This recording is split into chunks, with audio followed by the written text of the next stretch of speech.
So when it comes to fixing and adding hair, there's different things that you can do. So you can get loads and loads of hairbrushes, but I actually like using these hair stocks.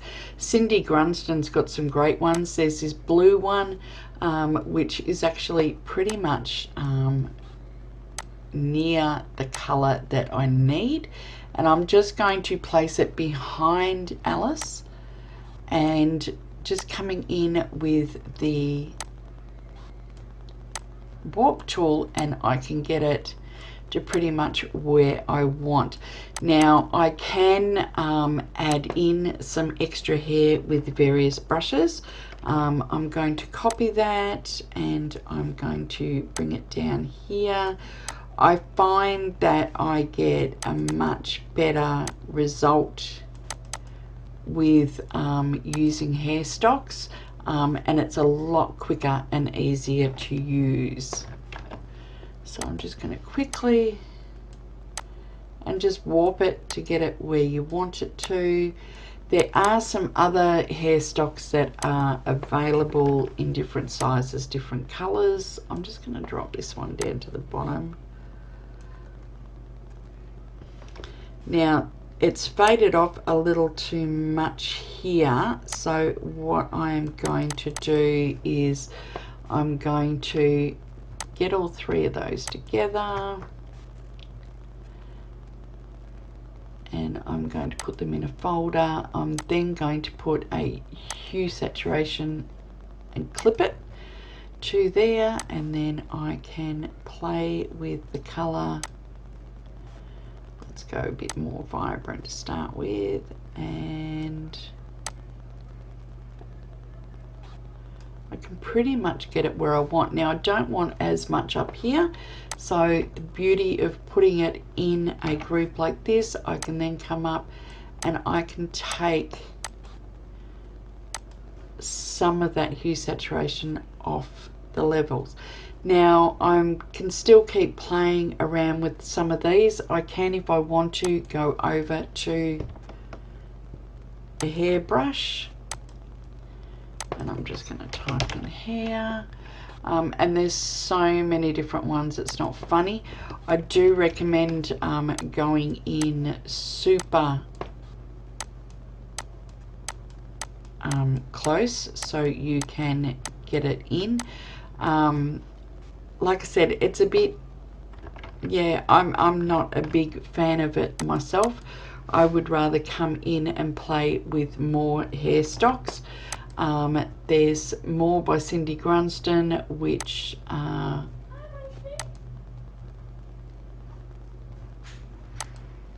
a little softer, this one. But you will have to come and play with the hue saturation again. So I'm just going to pop that into that group there. Might have to add separate hair masks to that one. So I'm going to take that back out of the group again, and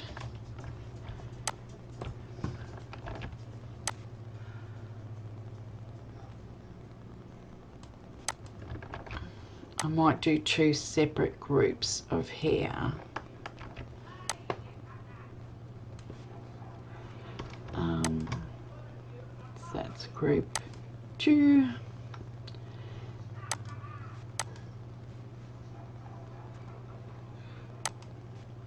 And I'm just going to colorize that group.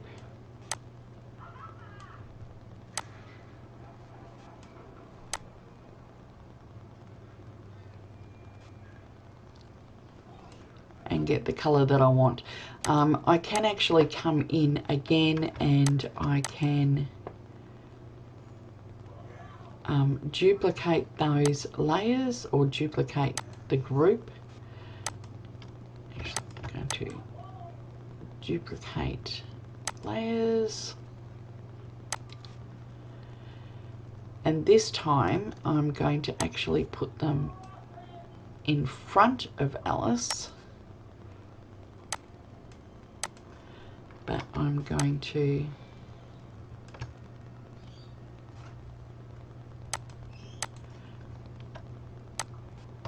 again, just using the warp tool. So I'm adding a bit more depth to her hair. Not that there's anything wrong with the wig, it's just I want to add some more flounce and things. I might actually even have some coming out to the side as well.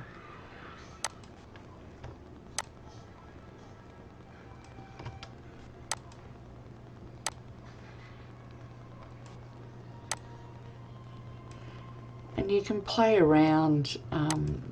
That one might be too much, I think. So I'm going to come in and put a layer mask on that, and then I'm going to come in, switching back over to just a nice soft round brush and just blending that in a bit. I might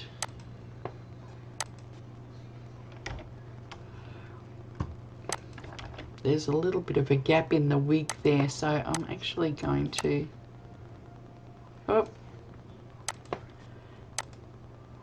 let's get the right one. I'm going to bring that up to cover that gap in there a bit more.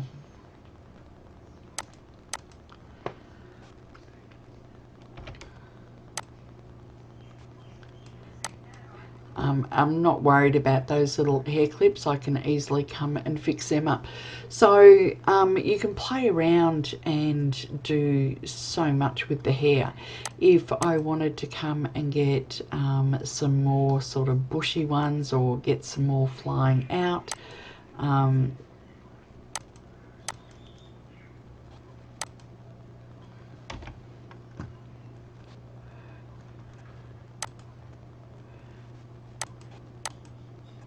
don't know if I want some of the bigger ones. I think I want some of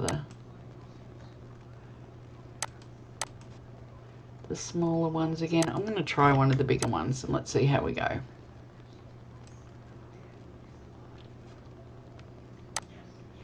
I'm going to pop in behind Alice again.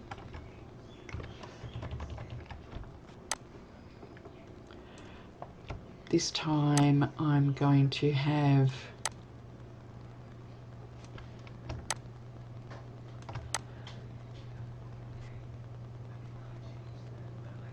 some hair flowing out behind her a little more.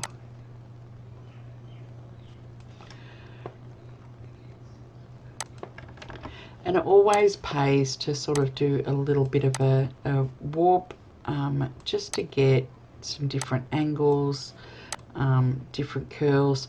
And you can come in and you can also use a liquify tool to get it to move how you want it to as well. So there's lots of different options for using hair. I just need to make sure that I pop all this, oops.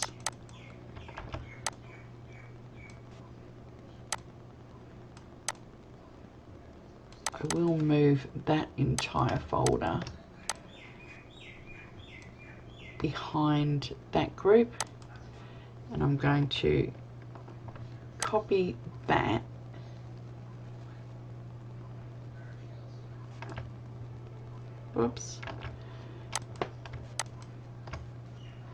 put them in a group,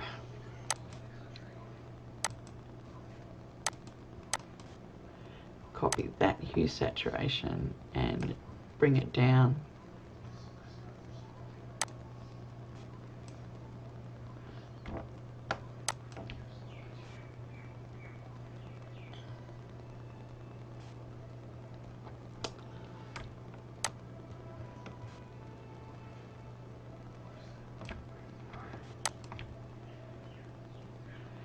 Okay, this one just needs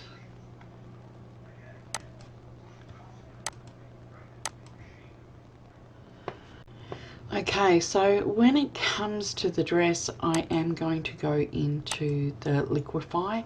I could add more fabric to it, and there's lots of different ways to add fabric, but her skirt is fairly simple, so I'm happy to do that.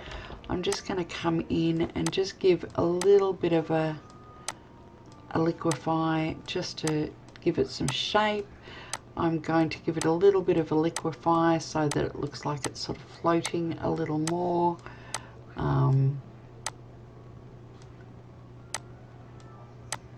We had her sitting on a stool, so it was pretty easy to cut that out. I'm just sort of giving a little bit of a flow. I could, if I wanted to, come through and give a little bit of a warp to the hair too, and even just this tie on the back of her dress. So you don't have to do anything too elaborate. I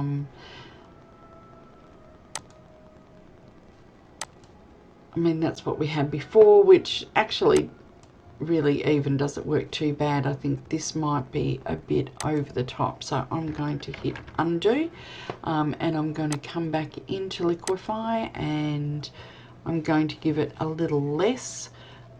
So I'm still just going to push that in a bit.